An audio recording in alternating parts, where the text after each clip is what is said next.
G'day. Having had a look at the stabilising factors of the glenohumeral joint, let's now take a closer look at the capsule itself and the ligaments that are supporting. So the capsule surrounds the entire joint. It attaches to the scapula, so the outer margin of the glenoid fossa and the root of the coracoid process, and it will continue laterally where it will attach to the humerus. Now, most of it will attach to the margin of the anatomical neck.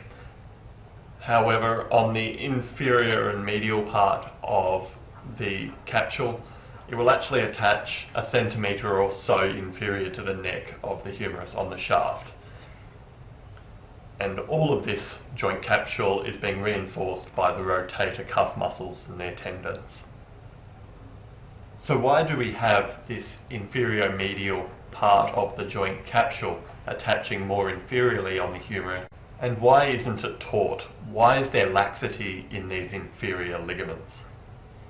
And you can post your answers to this question on the LMS discussion forums. So let's look at detail. Revising first the ligaments of the pectoral girdle, we have the conoid and trapezoid ligaments, those coracoclavicular ligaments, helping the clavicle and the scapula to move as a unit. We have the coracoacromial ligament forming the vault over the head of the humerus so that it can't be displaced superiorly. The first of the ligaments actually reinforcing the glenohumeral joint itself is the coracohumeral ligament, which is across the superior part of the glenohumeral joint and so preventing the humerus from displacing inferiorly. We then have all of the capsule, and anteriorly we have the glenohumeral ligaments reinforcing the joint. Now you'll notice this capsule and glenohumeral ligaments aren't forming a complete ring around the joint. And this is because the synovial membrane, which is on the internal leaflet of the capsule and the glenohumeral ligaments, actually pierces through these ligaments to form a bursa anterior to the capsule and just posterior to this muscle here, which is our subscapularis. And so this bursa is then called the subscapular bursa. So looking at a different diagram of the synovial membrane, it's lining the capsule internally, it's loose inferiorly, similarly to how the ligaments are loose inferiorly. And there's actually two apertures or openings through the capsule of the glenohumeral ligament. The first extends down into this intertubercular groove, so between the lesser and greater tubercles of the humerus. And this extension of the synovial membrane surrounds the tendon of the long head of biceps so that it can move within that groove without the build-up of friction.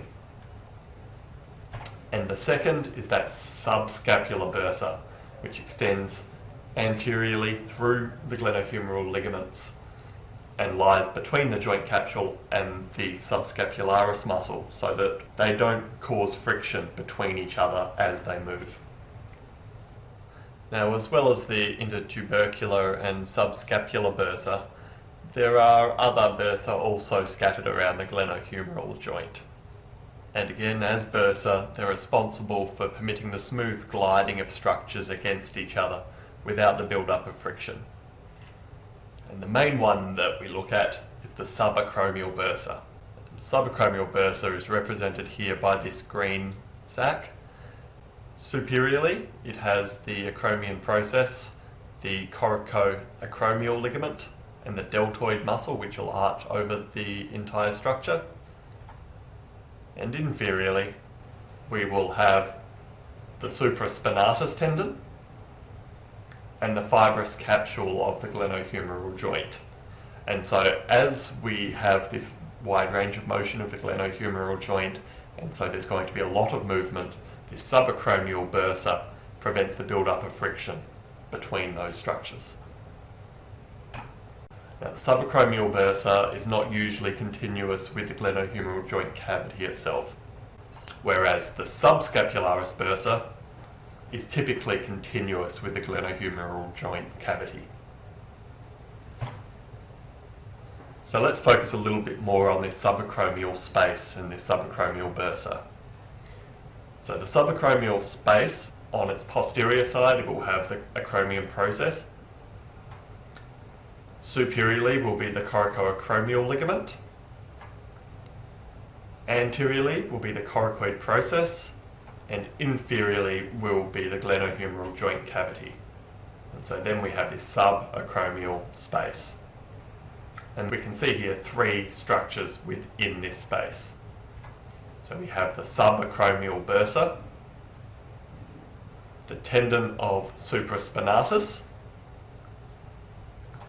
and then the supraspinatus bursa.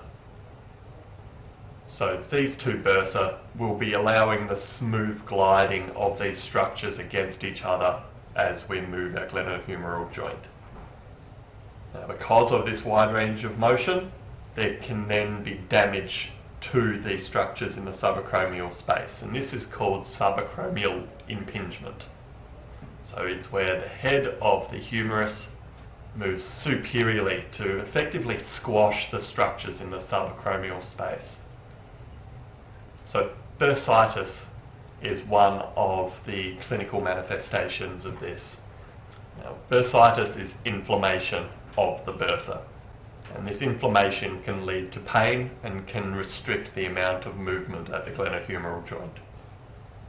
And the cause of this can be from the squashing of the subacromial space by the head of the humerus moving superiorly, or it can be due to degeneration of the supraspinatus tendon that is arching through this subacromial space.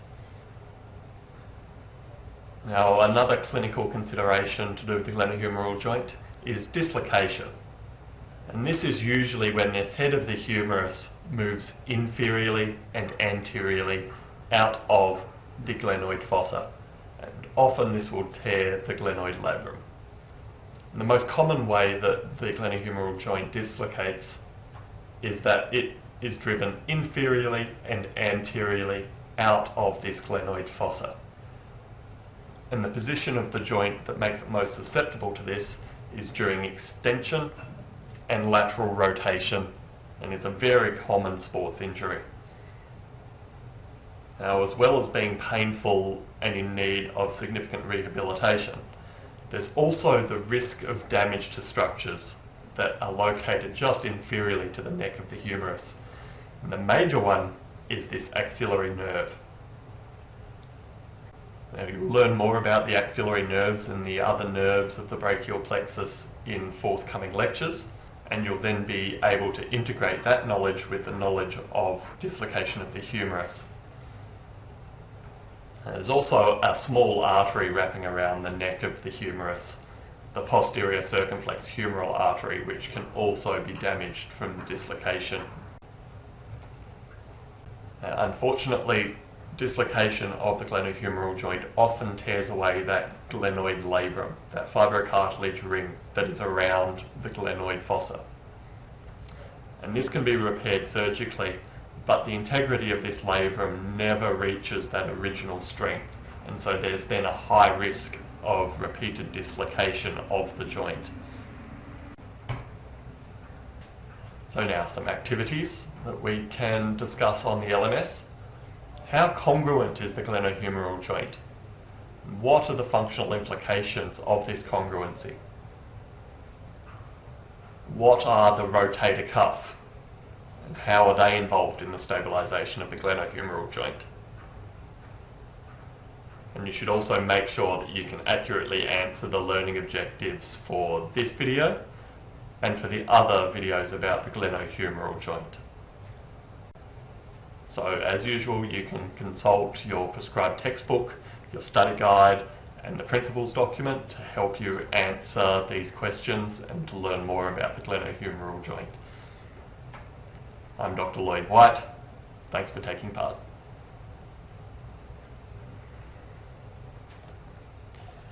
Ugh.